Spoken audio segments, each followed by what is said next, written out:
தமிழக வெற்றி கழகத்தினுடைய ஆட்சியினுடைய முதல் பட்ஜெட் இன்று தாக்கல் செய்யப்பட்டிருக்கிறாங்க.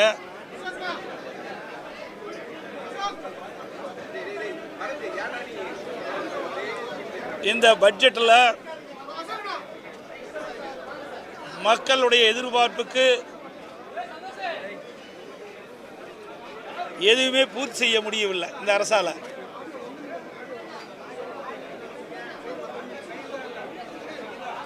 இந்த அரசாங்கம் ஒரு சிறந்த பட்ஜெட்டை அறிவிப்போம் என்று தமிழக வெற்றி கழகத்துடைய முதலமைச்சர் மற்றும் அவருடைய அமைச்சரெல்லாம் தெரிவித்தாங்க. ஆனால் இன்றைக்கு பட்ஜெட்டில் எந்த ஒரு முக்கியமான அறிவிப்பும் இடம்பெறவில்லை என்பதுதான் மிகப்பெரிய ஏமாற்றமாக தோன்றுகிறது. இதில் ஒரு சில மாற்றத்தை செய்வோம் என்று சொல்லி ஏற்கனவே இருக்கின்ற திட்டத்திற்கு ஸ்டிக்கர் ஒட்டி பெயர் மாற்றம் செஞ்சிருக்கிறாங்க. இதுதான் இந்த பட்ஜெட்டில் பார்க்கப்படுகிறது. இன்றைக்கு ஆட்சி பொறுப்பேற்ற பிறகு கிட்டத்தட்ட 85 நாட்கள் ஆகின்றன. சுமார் 85 நாட்கள் ஆகிறது. இந்த 85 நாட்களில் இந்த ஆட்சியில் எந்த ஒரு புதிய திட்டத்தையும் இதுவரை கொண்டு வரப்படவில்லை. வெறும் வசனத்தை பேசியே 85 நாட்கள் காலத்தை ஓட்டிவிட்டார்கள். எல்லாவற்றிற்கும் ரீல் விடுறதுதான் இந்த ஆட்சியுடைய சாதனையாக பார்க்கப்படுகிறது. ஆட்சிக்கு வருவதற்கு முன்பு மக்கள் எதிர்பார்க்கின்ற திட்டங்கள் நிறைவேற்றப்படும். இதுவரை எந்த ஒரு ஆட்சி காலத்திலும் கொடுக்க முடியாத திட்டத்திலெல்லாம் மக்களுக்கு வழங்குவேன் என்று வீரவசனம் பேசினார்கள். ஆனால் இந்த நிதிநிலை அறிக்கை இந்த பட்ஜெட்டில் பார்க்கின்ற பொழுது ஒன்றுமே எந்த ஒரு திட்டமுமே முழுமையாக இடம்பெறவில்லை. புதிய திட்டங்கள் எதுவுமே இடம்பெறவில்லை. தேர்தல் நேரத்தில் கொடுக்கப்பட்ட வாக்குறுதிகள் எதுவுமே நிறைவேற்றல. 2026 சட்டமன்ற பொதுத் தேர்தலின் போது தமிழக வெற்றி கழகத்தினுடைய தலைவர் மாண்புமிகு முதலமைச்சர் திரு ஜோசப் விஜய் அவர்கள் ஆட்சிக்கு வந்தவுடனே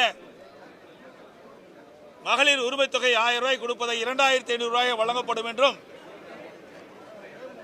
ஆண்டுக்கு குடும்பத்திற்கு 6 சிலிண்டர்கள் வழங்கப்படும் என்றும், முதியோர் உதவித்தொகை 3000 ரூபாய் உயர்த்தப்படும் என்றும், படித்த இளைஞர்களுக்கு வேலையில்லா பட்டதாரி இளைஞர்களுக்கு 4000 ரூபாய் உயர்த்தப்படும் என்றும், அதோடு மீனவர்களுக்கு மீன்பிடி தடைக்காலத்தினுடைய நிவாரணத் தொகை 20,000 உயர்த்தப்படும்.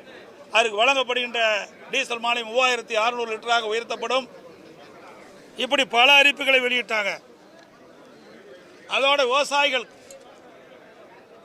5 ஏக்கருக்கு குறைவாக வைத்திருக்கின்ற விவசாயிகள் தொடக்க வேளாண் கூட்டுறவு சங்கத்தில் வாங்கிய பயிர்க்கடன் முழுவதும் தள்ளுபடி. சிறு விவசாயிகளுக்கு 5 ஏக்கர் மேல வைத்திருக்கின்ற விவசாயிகள் தொடக்க வேளாண் கூட்டுறவு சங்கத்தில் வாங்கிய பயிர்க்கடன் பாதி அளவு தள்ளுபடி செய்யப்படும் என்று அறிவித்தார்கள். ஆனால் அதற்கு மாறாக 75,000 வரை கடன் பெற்ற சிறு குறு விவசாயிகளுக்கு முழு கடன் தள்ளுபடி. அதற்கு மேல் கடன் வாங்கிய அனைத்து விவசாயிகளுக்கும் 35,000 தான் கடன் தள்ளுபடி என்று அறிவிக்கப்பட்டிருக்கிறது அரசாங்கம். அதுவும் ஒரு ஏமாற்று வேலை. அது மட்டுமல்ல, அனைத்து குடும்பங்களுக்கும் 25 லட்சம் ரூபாய் மருத்துவ காப்பீடு திட்டம் கொடுப்போன்னு சொன்னாங்க.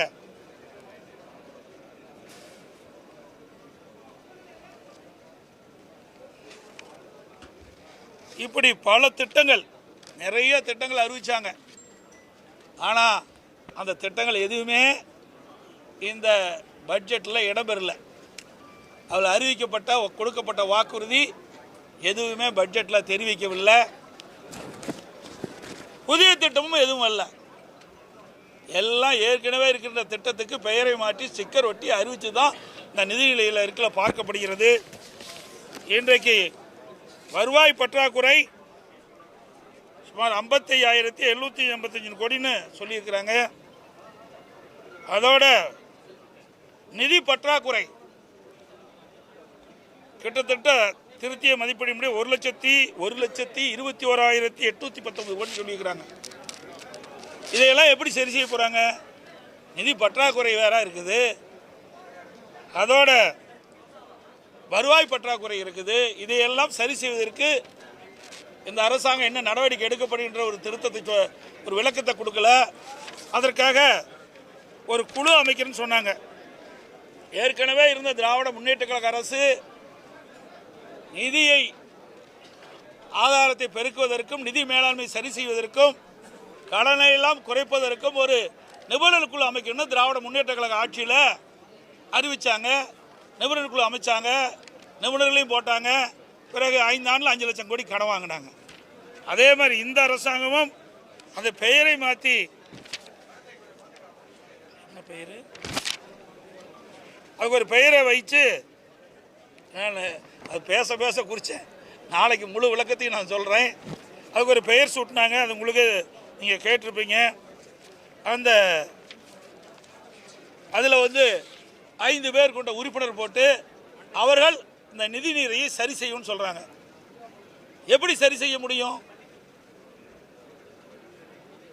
இன்றைக்கு இருக்கின்ற நிதி பற்றாக்குறை ஒரு பக்கம், அதோட ஒட்டுமொத்த கடன் பற்றாக்குறை இதுவே இருக்குது.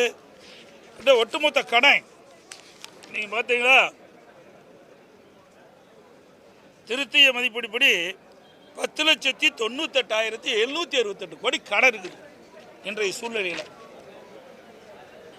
கடந்த இந்த தமிழக வெற்றி கழக ஆட்சி அமைந்து இந்த குறுகிய காலத்தில் 20,000 கோடி கடன் வாங்கியிருக்கிறாங்க, 17,000 கோடி வருவாய் செலவு செஞ்சுருக்கிறாங்க. அப்படின்னா எப்படி ஏற்கனவே இருக்கிற கடனை திருப்பி செலுத்த முடியும்? எப்படி புதிய திட்டத்திற்கு வருமானம் இல்லாமல் செயல்படுத்த முடியும்? அதுக்கெல்லாம் தக்க விளக்கமே இல்லை. ஆக இந்த அரசாங்கம் எப்பவும் போல திராவிட முன்னேற்ற கழக அரசாங்கத்தில் எப்படி வர்ண ஜோடை செய்து அதை பட்ஜெட் தாக்கல் செஞ்சாங்களே, அதே போல தான் இந்த ஒரு பட்ஜெட் என்று சொல்லி சில அறிவிப்புகளை அப்படியே ஏற்கனவே இருக்கின்ற அறிவிப்புகளை மாற்றி அறிவிச்சிருக்கிறாங்க. அவ்வளவுதான் இந்த பட்ஜெட்டில் பார்க்க முடியும். அவர்கள் 2026 சட்டமன்ற பொதுத் தேர்தலில் தமிழக வெற்றி கழகம் அறிவிக்கப்பட்ட அறிவிப்புகள் நிறைவேற்றல. இந்த 10,98,768 கோடி எப்படி கடன் அடைக்க போறீங்க? அதோட வருவாய் பற்றாக்குறை 55,785 இருக்குது. நிதி பற்றாக்குறை 1,21,819 கோடி. இதையெல்லாம் எப்படி இந்த அரசாங்கம் சரி செய்யும் என்பது அதற்கு முழுமையான விளக்கமும் இல்லை. இன்றைக்கு இந்த அரசாங்கத்தை பொறுத்த வரைக்கும் கடன் வாங்கித்தான் திட்டத்தை செயல்படுத்த முடியும் நிலையில் இருக்கின்றது என்பதை தான் யதார்த்தமான உண்மை. எவ்வளவு நாள் கொடுத்தா மட்டும் என்ன கடன்? அதுக்கு என்ன வழிமுறைகள் இருக்குது? ஒரு குழு போட்டால் அந்த குழு எப்படி நிதி ஆதாரத்தை பெருக்க முடியும், வருவாயை பெருக்க முடியும்? அந்த வருவாயை வருவாயை பெருக்குவதற்குண்டான வழிமுறைகள் எதுவுமே இதில் தெரிவிக்கலையே. கடந்த கால ஆட்சியில் இப்படித்தானே சொன்னாங்க. நிபுணர் குழு அமைச்சாங்க. நிபுணர் குழு அமைக்கப்பட்ட பிறகு அந்த நிபுணர் குழு கடன் வாங்கினதுக்கு தான் அமைச்சாங்க. அதே போல் இந்த தமிழக வெற்றி கழகத்தினுடைய ஒரு குழு அமைச்சிருக்கிறாங்க. அந்த குழுவும் 5 பேர் கொண்ட உறுப்பினர், அவர்களும் கடன் வாங்குவதற்கு தான் அமைச்சிருக்கோம் என்று சந்தேகம் எழுகின்றது.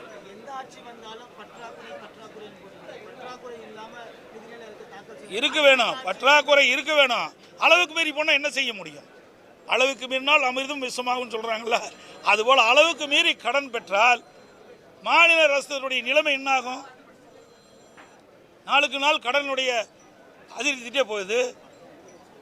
ஆக இன்னைக்கு ஒரு புதிய திட்டத்தை அறிவிக்கிறேன்னா அதுக்கு தகுந்த வருவாயை பெருக்கி அதுக்கு தேவையான திட்டத்தை நீ கொடுக்கணும். இதே அனைத்து இந்திய அண்ணா திராவிட முன்னேற்ற கழக அரசாங்கம் இருந்தது. ஒரு வருஷம் 1 ரூபாய் வருவாங்கி கிடையாது. கொரோனா காலம் 1 ரூபாய் அரசுக்கு வரி வருமானம் இல்லை. அந்த காலகட்டத்தை கூட சிறப்பான ஆட்சி கொடுத்தோம். எந்த திட்டத்தையும் நாங்கள் முடக்கலை. எல்லா திட்டமும் சிறப்பாக செயல்பட்டது. விலைவாசி கட்டுப்பாட்டுக்குள்ள வச்சுருந்தோம். கடனை அதிகமாக பெறல. ஆக அது ஒரு நிர்வாக திறமைமிக்க அரசாக அனைத்து இந்திய அண்ணா திராவிட முன்னேற்ற கழகம் செயல்பட்டது. அப்படி கடந்த கால அரசும் இல்லை, இப்போ இருக்கின்ற அரசும் இல்லை என்பதுதான் யதார்த்தமான உண்மை. அதாங்க ஏற்கனவே அதிமுக ஆட்சியில் இருந்த திட்டங்கள் பல திட்டம், தாலிக்கு தங்கம் திட்டம் அப்படியே கொண்டாந்துட்டாங்க, விலையில்லா கறவை மாடு ஆடுகள் திட்டம் கொண்டாந்துருக்கிறாங்க, பெண்கள் பாதுகாப்பு காவல் திட்டம், இதையெல்லாம் அதிமுக ஆட்சியில் கொண்டு வரப்பட்ட திட்டம். இதையெல்லாம் ஏற்கனவே தொடர்ந்த திட்டத்தை தான் அது அதுக்கு ஒரு பெயரை சொல்லி அந்த திட்டத்தை ஸ்டிக்கர் ஒட்டி அறிவிச்சிருக்கிறாங்க. சார் இன்னும் பல திட்டங்க, நடந்தாய்வாளி காவிரி திட்டம் ஏன் நிதி ஒதுக்கீடுல எவ்வளோ போராடணும். மேட்டூர் அணையிலிருந்து திறக்கப்படுகின்ற நீர் கடலில் கலக்கின்ற வரை அந்த நீர் சுத்தமாக இருக்க வேண்டும் என்பதற்காகத்தான் அனைத்து இந்திய அண்ணா திராவிட முன்னேற்ற கழக அரசு இருக்கின்ற பொழுது, நான் முதலமைச்சர் இருக்கின்ற பொழுது பாரத பிரதமரை சந்தித்து கோரிக்கை வைத்தேன். கோரிக்கை ஏற்று நாடாளுமன்ற கூட்டுக்குழுவில் அதை அறிவித்தாங்க. அறிவித்த பிறகு 2 வருஷத்துக்கு முந்தி மத்திய அரசாங்கம் அதற்காக 11,250 கோடி நிதி ஒதுக்கீடு செய்யப்பட்டது. கடந்த கால அரசு அதை நீர்வளத்துறை இதில் வந்து மானிய கோரிக்கையில் அதில் திட்டத்தை கொண்டாந்து அறிவித்தாங்க. மாநில அரசு 40%, மத்திய அரசு 60%. அதை காண்பிக்கவே இல்லை. எவ்வளோ அருமையான திட்டம். மாசுபட்ட நீர் நதியில் கலக்கக்கூடாது.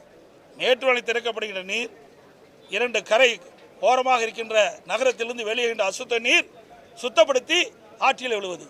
பவானி சாகரிலிருந்து வருகின்ற நீர், நொய்யிலிருந்து வருகின்ற நீர், அதே போல் அமராவதியிலிருந்து வருகின்ற நீர் மற்றும் ஓடையிலிருந்து வருகின்ற நீரெல்லாம் அதை சுத்தப்படுத்தி அந்த நதியிலே விடுவது, ஓடையிலே விட்டு காவிரியிலே கலக்கின்ற பொழுது சுத்தமான நீர் மக்களுக்கு குடிநீர் சுத்தமான கிடைக்க வேண்டும் என்பதற்காகத்தான் இந்த திட்டத்தை கொண்டாந்தோம். அதுவும் இடம்பெறல.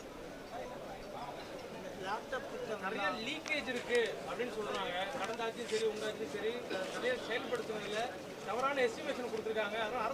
எவ்வளவு லீக்கேஜ் அடைப்பீங்க? லீக்கேஜ்னு சொல்லித்தான் மக்களை ஏமாற்ற முடியுமே ஒழிய லீக்கேஜ் எங்கே இருக்குது? ஏன் 5 ஆண்டு காலம் அதே லீக்கேஜ் தான் அடைக்கணும்னு அவர் சொன்னாங்க. இப்போ இந்த அரசாங்கமும் அதே பின்பற்றி லீக்கேஜ் எல்லாம் சரி செய்யணும்னு சொல்கிறாங்க. எந்தெந்த வகையில் லீக்கேஜ் இருக்கு என்பதை அறிவிக்கலையே, அறிவிக்க வேணுமில்ல. இன்றைக்கு ஆண்டாண்டு காலமாக அதே அதிகாரி தான் இருக்கிறாங்க. ஏன் அது அதிகாரிகளுக்கு எந்தெந்த இடத்துல எந்தெந்த துறையில் எந்தெந்த வருமானத்தில் எந்தெந்த வரி வருவாயில் லீக்கேஜ் இருக்குன்னு தெரிவிக்க வேணுமில்ல.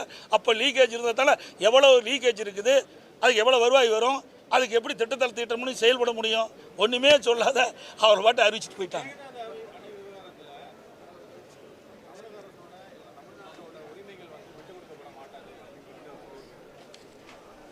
விட்டு கொடுக்க மாட்டாது என்று சொல்கிறாரு. ஆயில சொல்லி என்ன பண்ணுறது? அனைத்து இந்திய அண்ணா திராவிட முன்னேற்ற கழக அரசு இருக்கின்ற பொழுது இதற்காக எவ்வளோ நடவடிக்கை எடுத்தோம் நல்லா நினச்சி பாருங்க. அம்மா இன்றைக்கு காவிரி நதிநீரை பிரித்ததற்கு 4 நாட்கள் உண்ணாவிரதம் இருந்தாங்க. இன்றைக்கு உச்சநீதிமன்றம் அளித்த தீர்ப்பை நடைமுறைப்படுத்த வேண்டும் என்று சொல்லி அனைத்து இந்திய அண்ணா திராவிட முன்னேற்ற கழக அரசு இருக்கின்ற பொழுது, அம்மா அரசு இருக்கின்ற பொழுது இன்றைக்கு உச்சநீதிமன்ற தீர்ப்பை நடைமுறைப்படுத்த காலதாமதம் செஞ்சது மத்திய அரசு. அப்போ நாங்கள் மத்திய அரசு பாரதிய ஜனதா அரசோட கூட்டணி இருந்தோம். அந்த காலகட்டத்தில் கூட கூட்டணியெல்லாம் பார்க்கல. மக்களுடைய நலன் சார்ந்த பிரச்சனை, தமிழ்நாட்டு விவசாயியுடைய நலன் சார்ந்தது, தமிழ் மக்களுடைய நலன் சார்ந்த பிரச்சனை என்ற காரணத்திற்காக 22 நாட்கள் உச்சநீதிமன்ற தீர்ப்பை நடைமுறைப்படுத்த வேண்டும் என்று நாடாளுமன்றத்தையே முடக்கணுங்க. அப்படி வரலாற்றை நாங்கள் படித்தோம். அப்படி கஷ்டப்பட்டு வாங்கின தீர்ப்பை கூட இவர்களால் இன்றைக்கு காப்பாற்ற முடியுமா என்ற ஒரு கேள்விக்குறி எழுந்திருக்குது.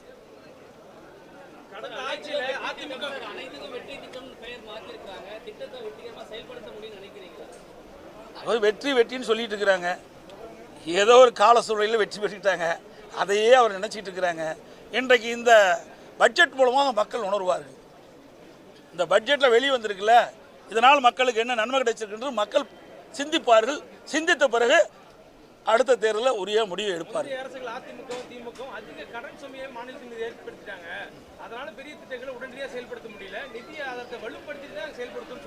எங்க நிதி ஆதாரத்தை தள்ளுபடி? நீங்க தான் 1,27,7 கோடி நீங்க இருக்குன்னு சொல்லிக்கிறீங்க, நிதி பற்றாக்குறை 56 இருக்குன்னு சொல்றீங்க. எப்படி இதெல்லாம் சரி பண்ணுவீங்க? அதிமுக ஆட்சியில் ஒன்றும் கடன் அதிகமாகலையே. ஏங்க வருவாயே இல்லாத ஆட்சி செய்த அரசாங்கங்க. அந்த காலகட்டத்தில் கூட பொதுமக்கள் பாதிக்கக்கூடாது என்பதற்காக, ஏழை மக்கள் பாதிக்கக்கூடாது என்பதற்காக ரேஷன் கடையில் 11 மாதம் உணவுப் பொருட்கள் விலையில்லாமல் கொடுத்தோம். குடும்ப அட்டைக்கு 1000 ரூபா கொடுத்தோம். சென்னையில் மீண்டும் 1000 ரூபா கொடுத்தோம் குடும்ப அட்டைக்கு. சிகிச்சை பெறுவர்களுக்கு தேவையான உதவிகளை செஞ்சோம். அதோட கொரோனா காலத்தில் அந்த மருத்துவ மனையில் இருக்கிற கட்டமைப்பெல்லாம் சீர் பண்ணோம். அது இல்லாத பொங்கலுக்கு 2500 ரூபா கொடுத்தோம். வருமானமே இல்லாத காலத்தில் கூட நல்லா சிந்திச்சு பாருங்க. அதோட ஒரே ஆண்டில் 11 அரசு மருத்துவக் கல்லூரி கொண்டாந்தோம். 68 கலை மற்றும் அறிவியல் கல்லூரி, 27 பாலிடெக்னிக் கல்லூரி, 4 பொறியியல் கல்லூரி, 4 வேளாண்மை கல்லூரி 10 ஆண்டில் கொண்டாந்து அவ்வளோ சாதனை படிச்சிருக்கிறேங்க. கடந்த கால ஆட்சியில் என்ன செஞ்சாங்க? 6 மாவட்டத்தை புதுசாக உருவாக்கி இருக்கிறோம். இவ்வளோ செஞ்சு பாலங்கள், சாலைகள், தடுப்பணைகள் எல்லாமே எங்களுடைய ஆட்சியில் அதிமுக 10 ஆண்டு கால ஆட்சியில் செய்த சாதனை. அவ்வளோ செஞ்சு தான் 3,85,000 கோடி வருமானமே ஒரு வருஷம் இல்லாத கூடுதல் செலவு 40,000 கோடி கொரோனாவுக்கு. இவ்வளோ இருந்துதாங்க இவ்வளோ செலவு.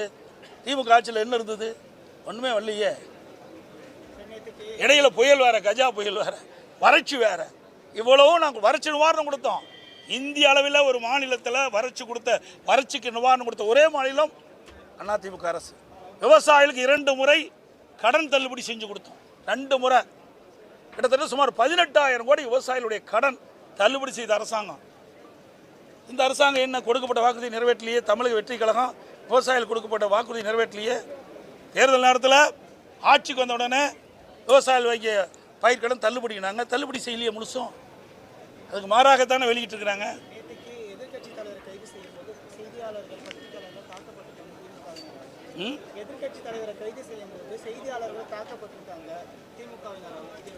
செய்தியாளர்களை தாக்கப்பட்டது வன்மையாக கண்டிக்கத்தக்கது. அதில் எந்த மாற்று கருத்தும் கிடையாது. ஆனால் அது எந்த சூழ்நிலையில் எப்படி ஆனதுன்னு எங்களுக்கு தெரியல. நீங்கள் கேட்ட கேள்வி எனக்கு முழுமையாக தெரியல. தெரிஞ்சால் நான் முழுமையான பதில் தரேன். ஓவராலாக கொடுக்கணும், 0 கொடுக்கலாம். அவ்வளோதான் கொடுக்க முடியும். அதில் என்ன இருக்குது பட்ஜெட்டில்? நீங்கள் அத்தனை நிறுவனங்களுக்கும் தெரியும். இங்கே இருக்கிற பத்திரிகையாளர் ஊடகங்கள் அத்தனை பேருக்கும் தெரியும். ஒவ்வொரு பட்ஜெட்டும் போதும் நாங்கள் பேட்டி கொடுக்குறோம். திமுக ஆட்சியில் எப்படி இருந்தது, திமுக ஆட்சியில் எப்படி இருந்தது, இப்போ இருக்கிற ஆட்சி என்ன, இதையெல்லாம் நீங்கள்